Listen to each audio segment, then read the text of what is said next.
জগত ঠাকুর হরি কৃপা কর এ বচন শোন মহাপ্রভু দেবেটি দান দে মানভঞ্জন এরূপরে ক্ষমায়া হৃদভিয়াণ দে কলে কি দেব মানব জন্ম হই ভলকু মন্দ দে কৃপা করিব এমন্ত রূপে জাত কলে বিচার দে প্রভূতি হর এ নারায়ণ রূপে ভিয়াণ কলে দে চক্রধর জগতনাথপতি স্বর্ণ শবদ দে কলে বিশ্বময় দুনিয়া ভাব চাহি করিলে বিপরীত জগতর কাল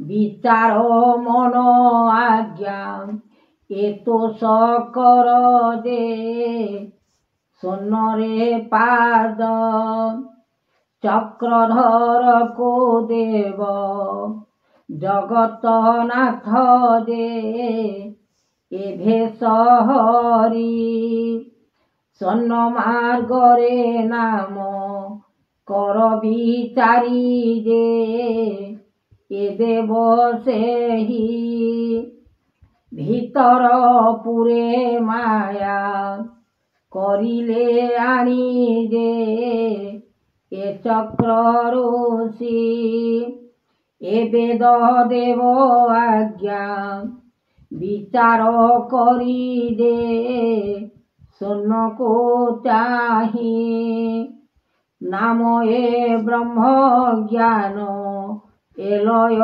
চিতে মন কর্ণকু দেই দে এরূপ যোগী ভেষকো আনিছন্তি পরম শক্তি দে লাগিছি মতি এ গুরু ব্রহ্ম জ্ঞান দেলে চরণ দে নামকো ধ্যাই এরূপ যুগনাথ করিলে নীতি দে বিস্ময়ে জ্যোতি করুণায় কেশব কলা মাণিক্য দে এরূপ চন্দ্র এ দেব দান রূপ মানব বেদ দে কলে বিচার স্বর্ণকো আশ্রে মন করিণ দিন দে জগতনাথ এ কলি যুগে হরি এ অবতার দে জগতপতি এদিন জন মহা আনন্দ ঋষি দে জগত সৃষ্টি করি করুণা দেব করাও ভাব দে রখিছ নাথ জগত স্বামী পাদে অরূপানন্দ দে এ জ্যোতির্ময় এ বিশ্বরূপে জ্ঞান অনন্ত জান দে এ শক্তি ব্রহ্ম এ নীলাঞ্চলে রূপ ধরি জগত দে স্বামীଙ୍କ চিত ଏ ବେଦ ଦେବ ଆଜ୍ଞା କହ ବ୍ରହ୍ମାଣ୍ଡ ଯେ ଲାଗିଛି ସିନା ମନ ମହିମା ଯୋଗ କରିଲେ ବାନା ଯେ ଏ ରୂପନାଥ ସଂସାର ଦେବପତି କରୁଣା କର ଯେ ଏ ଦେବ ଯୋଗ କରିଛ ମନୋଭାବ ସେ ଆଜ୍ଞା ରୂପ ଯେ ଏ ତେଜ ଜ୍ଞାନ ଏ ଶକ୍ତି ଗୁରୁ ବ୍ରହ୍ମ ଏ ଆତ୍ମା ନିବେଦନ କରି କରାଓ ଯେ ଶକ୍ତିର ଫଳ বিচার কলে দেব করুণায় মাধব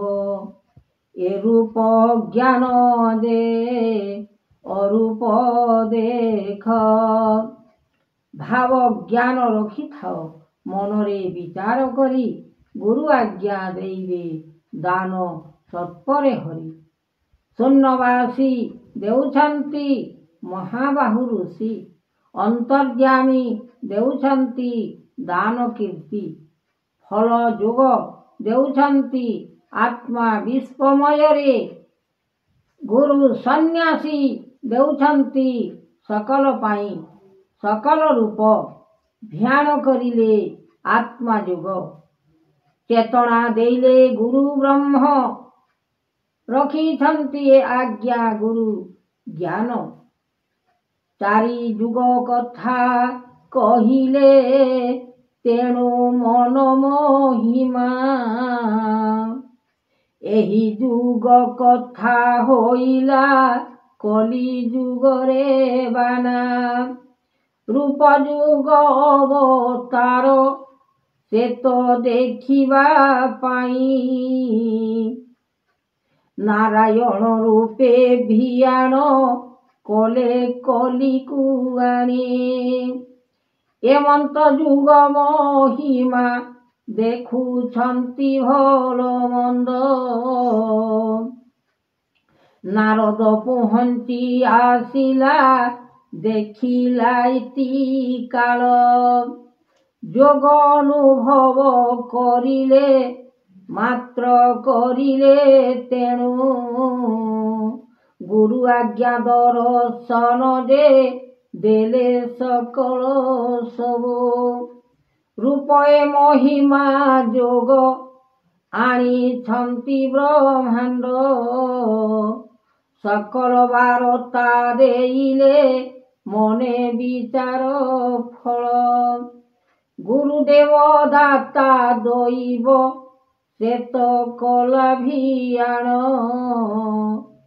ସକଳ ନାମକୁ ବହିଲେ ତେଣୁ ଏ ଗୁରୁ ବ୍ରହ୍ମ ଚେତନା ଅଲେଖ ବ୍ରହ୍ମାଣ୍ଡ ଦିଶୁଅଛି ତେଣୁ ଗୁରୁ ଆଜ୍ଞା ପାଇ ମନରେ ତୋଷ କରଟି ସବୁ ଚେତନା ଯେ ଫଳ ଆଜ୍ଞା ସେ ଯେ ଦେଇଲେ ମୂଳ ବାନ୍ଧିଛନ୍ତି କୃପା କର ହେ ତେବେ ଅନେକ କାଳ ବିଚାରିବେ ମନ ଆତ୍ମା ଯୋଗ ସଂସାର ପାଇଁ ଭକ୍ତି ଭାବରେ ମନ ଚିତେ ଲଗାଅ ସେହି ଆତ୍ମା ବିଶ୍ୱମୟ ବାଣୀ ସେ ଯେ ଦୁନିଆ ଭାରି ନାମ ବହିଛନ୍ତି ଅଲେଖ ବ୍ରହ୍ମ ଜ୍ଞାନ ଏ ସୃଷ୍ଟି କରତା ଦେଇଲେ ଦାତା ସେ ଦଇବର ବାଣୀ বিচার করিলে মনরে আত্মা রূপকু ঘেনি চক্রান্ত করিলে হরি দেব ব্রহ্মাণ্ড জ্ঞান সকল জানিলে মনরে তাহা কলে পবন ଆକାଶ ମାର୍ଗରେ ଅନେକ ଅଛି ନାମଟି ହରି। କୃପା କର ଦୀନନାଥ ହେ ତେଣୁ ଦଇତାରି। ଏହି ଭଲ ମନ୍ଦ ବିଚାର କର ତୁମ୍ଭରି ଯୋଗ। ସତ୍ୟ ଜ୍ଞାନ ରଖ ଆତଙ୍ଗେ ଗୁରୁ ପାଇବ ସତ୍ୟ। ଏ ମନ୍ତ୍ର ଯେ ଗୁରୁ ଧ୍ୟାନ ଲାଗି ଅଛି ଏ ବାଣୀ। ଗୁରୁ ଠାରେ ଭେଟ ହୋଇବ ସତ୍ୟ ରଖିଲେ ବାଣୀ। ଜଗତର ନାଥ ଦେବ ସେ ଅରୂପାନନ୍ଦ। ଯାହାଏ ଧ୍ୟାନ କରିଲେ ରଖିଛନ୍ତି ଗୋବିନ୍ଦ। ଚରଣ ଧ୍ୟାନ ସୃଷ୍ଟି କଲେ ମାୟା ରୂପ। ହରିନାଥ ଦେଖାଇଲେ ସତ୍ୟ ଗୁରୁ ଏ ପାଦ। ବିଚାରିଲେ ମନ ଆତ୍ମା ଯୋଗ କଲେ ମହିମା। କେଉଁଠାରେ ଗୁରୁ ବ୍ରହ୍ମାଣ୍ଡ ରଖିଅଛନ୍ତି ସିନା। ତେଣୁ ଚକ୍ରଧର କହିଲେ ବ୍ରହ୍ମ ଜ୍ଞାନ ବାରତା। ସକଳ ଜାଣିବେ ନରଟି ବ୍ରହ୍ମ ଜ୍ଞାନର କଥା। ଏକା ବ୍ରହ୍ମ ଜ୍ଞାନ ସାଧନା କରିଛନ୍ତି ଏ ସୃଷ୍ଟି। ତେଣୁ ଏ ମନୁଷ୍ୟ ଜୀବ ଯେ ହେଲା ତେଣୁ ଉତ୍ପତ୍ତି। ବ୍ରହ୍ମ ସାଧନା ଯେ କରିଲେ ମନ ମୋହିତଲେ। ଜ୍ଞାନ ଏ ବାରତା କରିଲେ ଆନନ୍ଦ ରୂପରେ। ଏହି ବେଦ ଜ୍ଞାନ ଲାଗିଛି କୃପା କର ଏ ମହି। ସକଳ ବାରତା ଦେଇଲେ ମନ ରୂପକୁ ଚାହିଁ। ଶ୍ରୀ ଗୁରୁ ବ୍ରହ୍ମାଣ୍ଡ ପୟର ଧ୍ୟାଇ ମନରେ ଚିତ। ଆଜ୍ଞା ଗୁରୁଦେବ ଦେଇବ ସତ୍ୟ କରିବ ପାଦ। ବିଚାରିବ ମନ ଆଜ୍ଞା ତେଣୁ କରିଲେ ଶିକ୍ଷା। ଏହି ଗୁରୁଜନ ଲାଗିଛି ମନ କରିଣ ଲେଖା। ଆତ୍ମା ବିଶ୍ୱବାଣୀ ସକଳ ସେ ଦେଇଲେ ଆଣି। ଉତ୍ତର ଅନନ୍ତ ଦେଇଲେ ତେବେ ରଖିଲେ ବାଣୀ। ବିଚାରିଲେ ମନ ଆତ୍ମା ଯୋଗ ମହିମା ସିନା। ଗୁରୁ ଆଜ୍ଞା କର ଚେତନା। ଅଲେଖ ଶୂନ୍ୟବାସୀ ଚକ୍ରଧାରୀ ମହାଋଷି ଯୋଗେଶ୍ୱର ଆତ୍ମା ବିଶ୍ୱମୟୀ। ଦେଖ ଶୂନ୍ୟରେ ଥାଇ ପବନ ସ୍ୱରୂପ ଦେଉଛନ୍ତି ଜ୍ଞାନ।